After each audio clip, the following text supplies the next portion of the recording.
Can you imagine a neighborhood where your mail, your lifeline to the world, gets stolen by the very person meant to protect your community?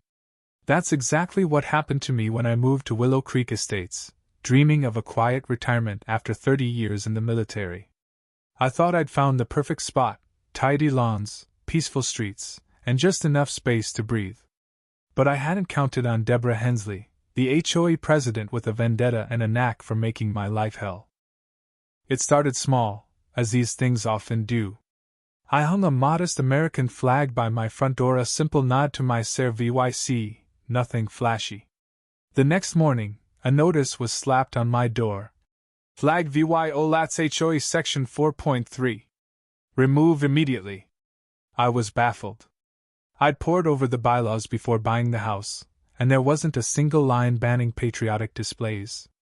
So, I called the HOA office and got Deborah herself, her voice dripping with irritation, like I was some kid bothering her.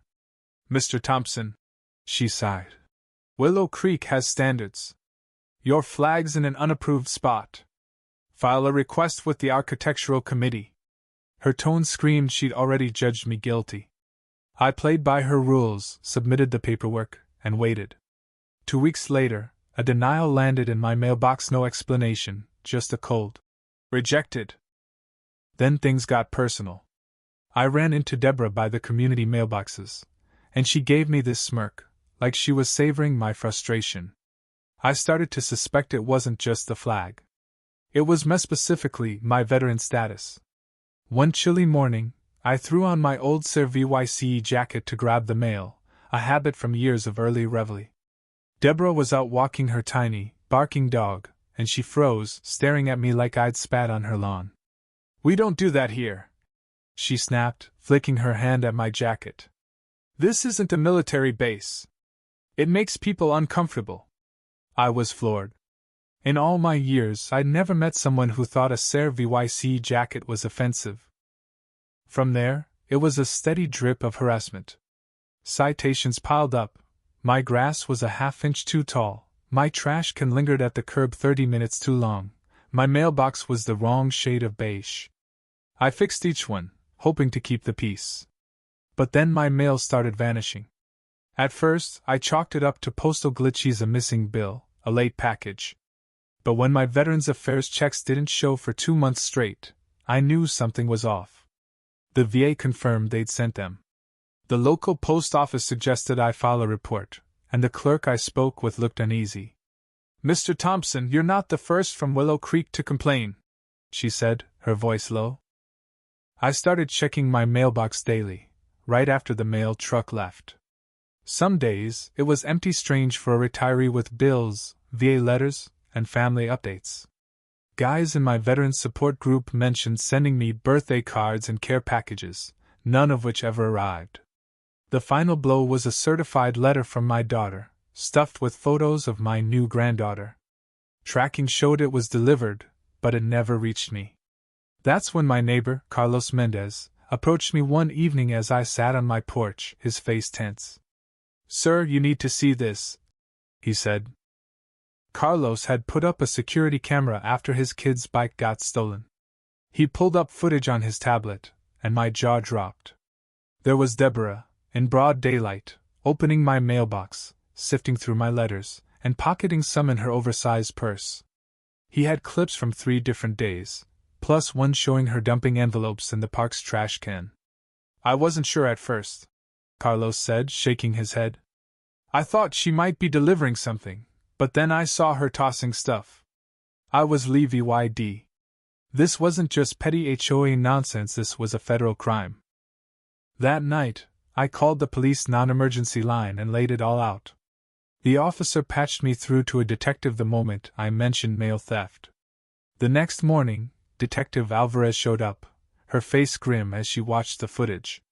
"This is serious, Mr. Thompson," she said. "Mail theft is a federal offense. We'll loop in the postal inspectors." She took my statement and the VYDO's, promising swift action. 3 days later, I was checking my mailbox hoping for something, anything, when Deborah sauntered up, her usual smug grin plastered on. "Finding everything you need?" she asked, her voice syrupy with fake concern. I decided to poke the bear. Actually, no, I said, keeping my tone light. A lot of my mail's gone missing. You wouldn't know anything about that, would you? Her eyes narrowed, a flush creeping up her neck, but she kept her cool. Why would I know about your mail? Maybe you're not as important as you think, she said with a laugh that didn't reach her eyes. Then she leaned in. Not everyone gets thank you cards just for doing their job. I stayed calm. Funny thing, Deborah. I'm missing federal documents, VA benefits, family letters. They're delivered, but they never make it to me. Something in my voice must have rattled her, because she snapped. You military types always think you're special, don't you? Always wanting praise, discounts, handouts. The rest of us work hard, too. Her voice was loud now, and neighbors peeked out their doors. I've never asked for special treatment, I said evenly. Just my mail. That's when she lost it. You don't deserve any of it, she shouted, her face red with rage. All those thank you for your Sir VYC cards, veteran perks, government checks, it's disgusting. Carlos stepped out of his house, and other neighbors gaped, stunned. Deborah suddenly noticed her audience, smoothed her blouse, and tried to backpedal.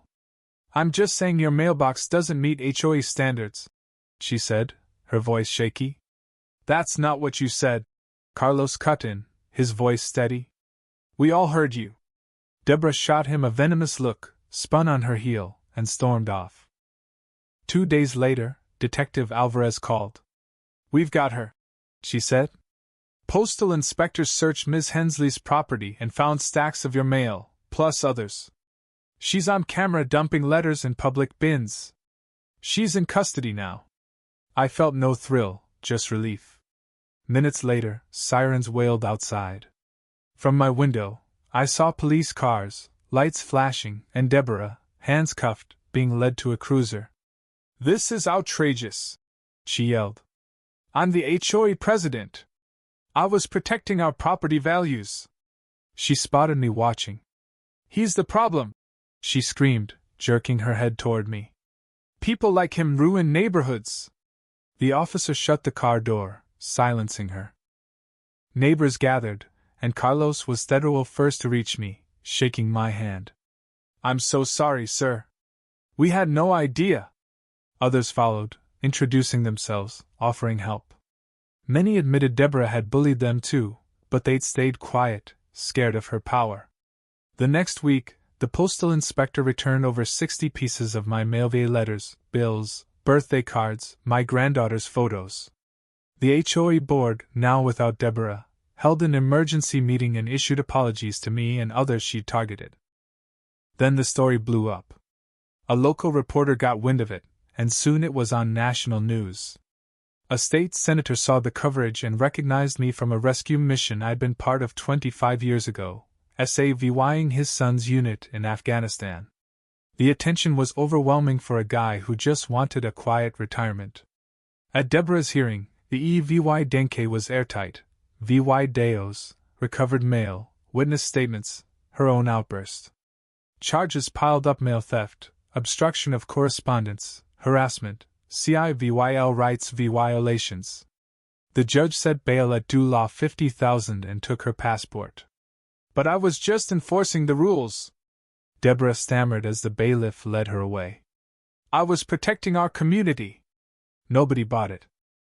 In the end, she got 18 months in federal prison, 5 years probation, and due law $25,000 in fines and restitution. As she was led from the courtroom, she glared at me, her face a mix of hatred and disbelief. She couldn't grasp that her crusade to protect Willow Creek had destroyed her. To her, I was the outsider who didn't belong. To me, she was a lesson. Even in a quiet suburb, unchecked power can turn a neighbor into a tyrant. But the real win? The community that rallied around me, pro-VYing Willow Creek, was stronger than one woman's spite.